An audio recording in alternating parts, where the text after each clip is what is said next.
It's just like an almond roca.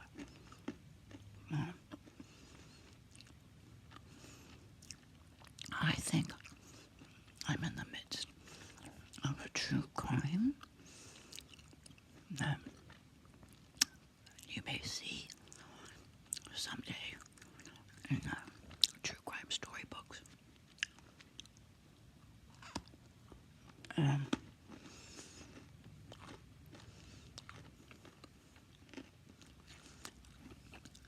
It has to do with a pastor of a church, his wife,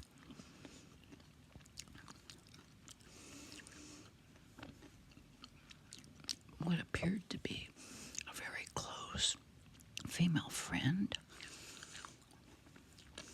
and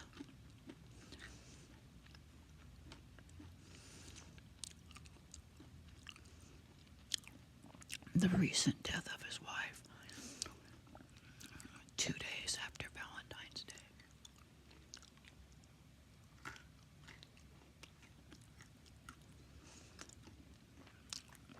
So I've created what I do believe is a murder, and time will tell. Supposedly, we'll know later on in the week cause of death. But for now, they just said Pastor so-and-so's wife died in her home the morning of February 16th.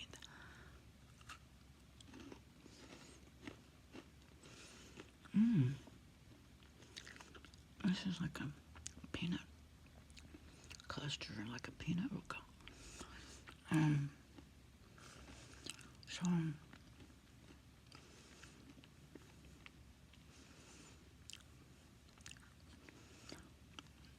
there's this pastor of a church. She's been a pastor forever. I don't know what kind of church it is, but he's always talking like a pastor and acting like a pastor and doing pastoral duties. And always talking about this wonderful female friend of his.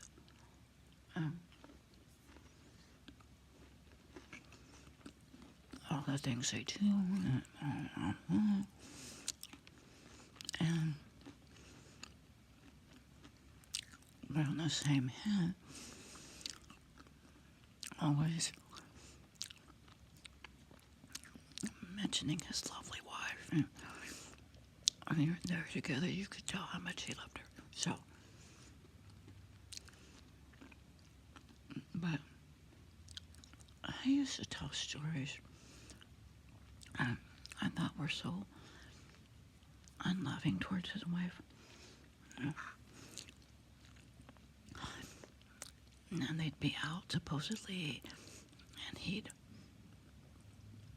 be with her. He'd go into a store to get something. He'd be gone for an hour or two, preaching to somebody in the store. And this went on for a long while. And I used to think to myself, that's really not nice. But she was very nice about it. I just always in my heart felt if he loves her that much, he wouldn't keep doing this to her forever and ever and ever. And yes, I know he is a pastor and he's called by God to all this stuff, but I think he took it to the extreme. So anyways, over the years, I've just built up this little scenario of, I don't know what's going on with him, but I've just always felt it's not nice to have close friends of the opposite sex if you're a pastor, simply because it's the appearance of evil. And I think pastors may need to be, me to be more perfect than any of us, and that's just my own little personal opinion. And that's why I've come to this point in my life to where I've concluded that this could be a true crime in the midst of the story of a true crime story that we'll know more about next week. Just the fact that it came so close to Valentine's Day. Did something happen on Valentine's Day and she didn't succumb to her injuries till 2 days later? Anyways, moving on.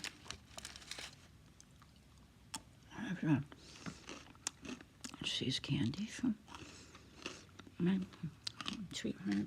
Some of the roses from my sweetheart.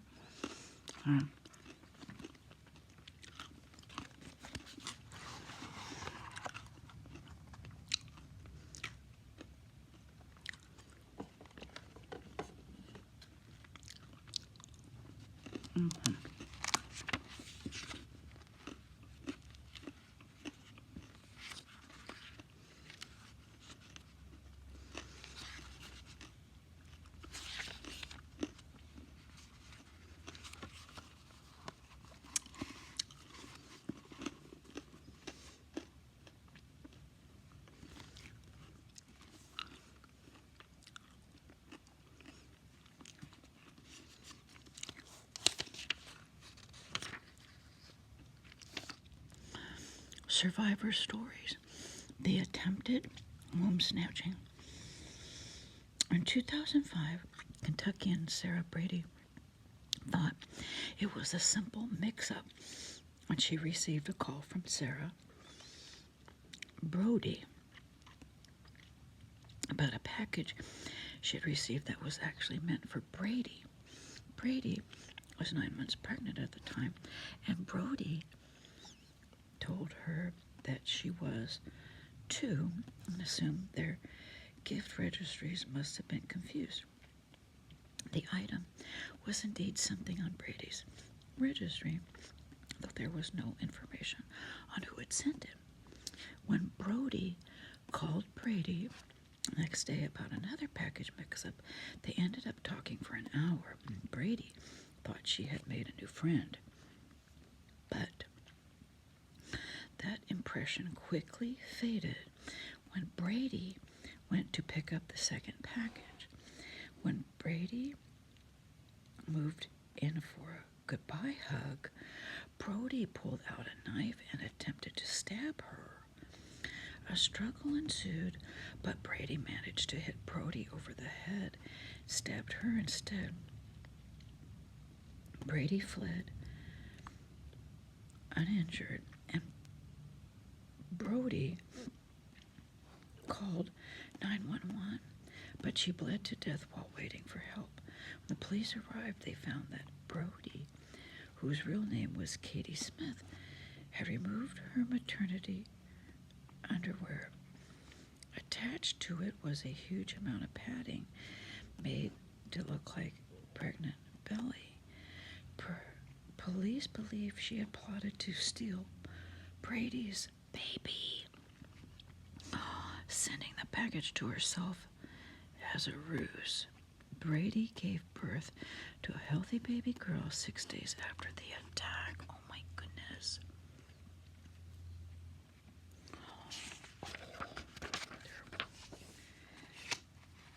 In their own words, "You stabbed me, you stupid B-I-T-Z." Katie Smith to Sarah Brady after Brady stabbed her in self-defense. You think?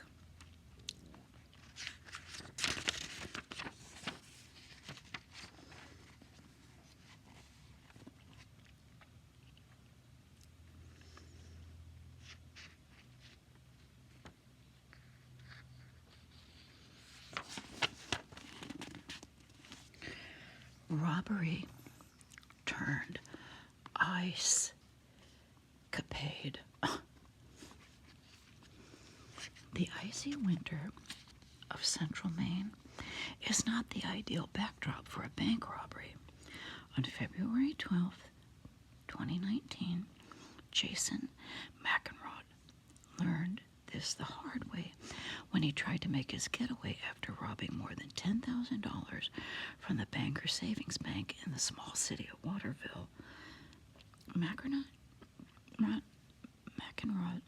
made it across 4 lanes of traffic and on a parking lot on foot before he slipped on an icy patch and dropped both the stolen money and the BB gun he used to commit the crime. A gust of wind sent the money flying, and the scene all unfolded in front of the state special agent Glenn Lang, sitting in his car. Lang, who suspected something was awry when he saw the money dancing around, he got out of the car and arrested McEnroe on the spot. McEnroe pleaded guilty to robbery and theft, was sentenced to 5 years in prison.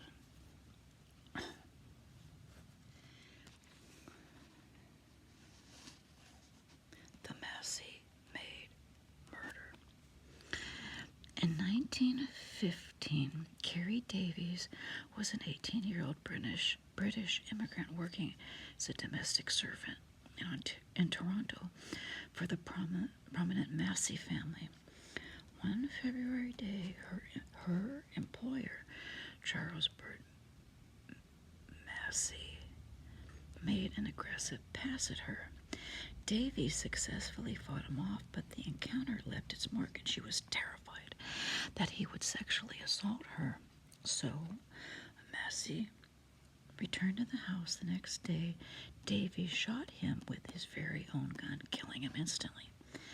Given the prominence of the Massey name and the shocking sexual element of the crime, the trial that followed was one of the most sensational in the city's history. It dominated the headlines, even in the midst of World War I. Davies' lawyer, Herbert Hartley Dwart, portrayed Davies as an innocent, helpless girl who had rightfully defended her virtue against the powerful British Massey. Dwart successfully garnered the jury's sympathy, and Davies was found not guilty. Thank goodness.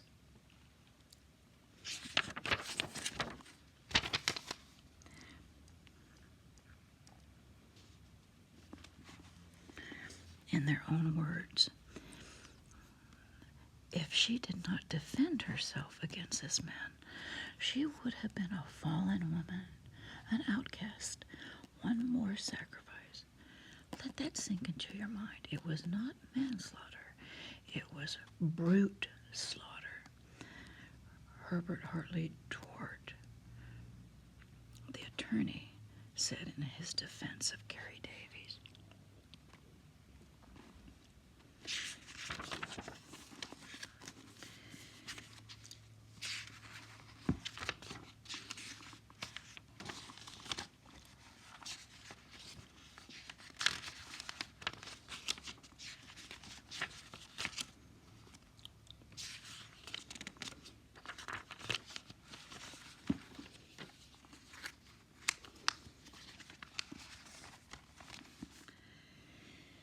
Unidentified murder victim, Peaches.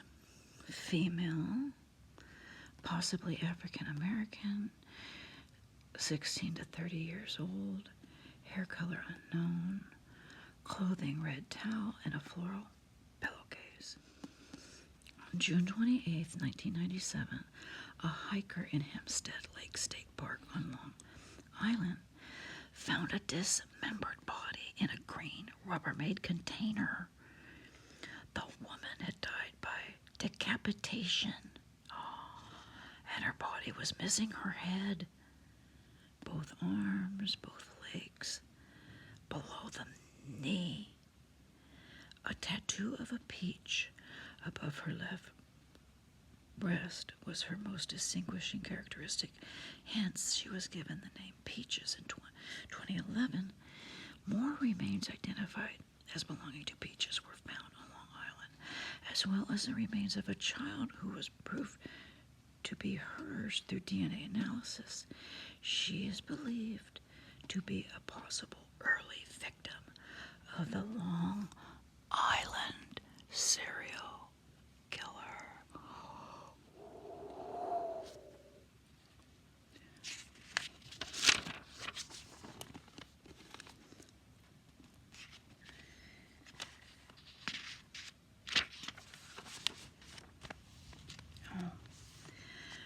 The Crusaders' missing head.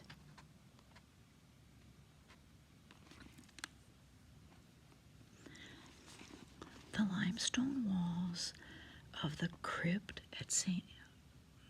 Michael's Church in Dublin, Ireland, draw moisture out of the air, while the methane-rich soil lowers oxygen level.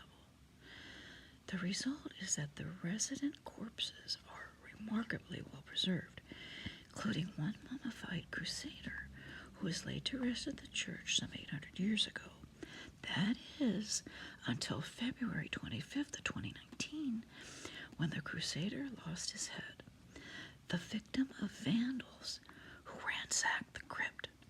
Church officials publicly pleaded with unidentified thieves, but they and the crusader's head remain at large.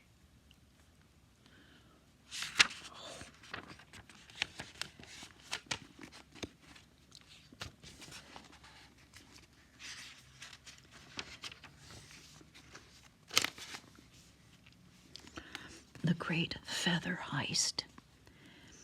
In the summer of 2009, administrators at the Tring branch of the Natural History Museum in London discovered that a room containing some of the collection's 750,000 bird specimens had been broken into, and 299 rare tropical bird skins had been stolen. 15 months later, 22-year-old Edwin Rist, an American studying flute at London's Royal Academy of Music, was arrested in his apartment, surrounded by Ziploc bags filled with colorful plumes and boxes of what remained of the skins. Rist was charged with orchestrating the heist. Posing as a photographer, Rist first cased the room. Then, months later, he returned with a glass cutter, latex gloves, and a large suitcase. Rist began selling the feathers and skins on the black market, known as the Feather Underground. Most of the buyers were tires, obsessed with recreating 19th century recipes for fishing lures. Rist used the tens of thousands of dollars he made on the Feather Underground to buy a new flute. He never served jail time and now lives in Germany, where he makes heavy metal flute videos. Oh my goodness. Well, that is truly something.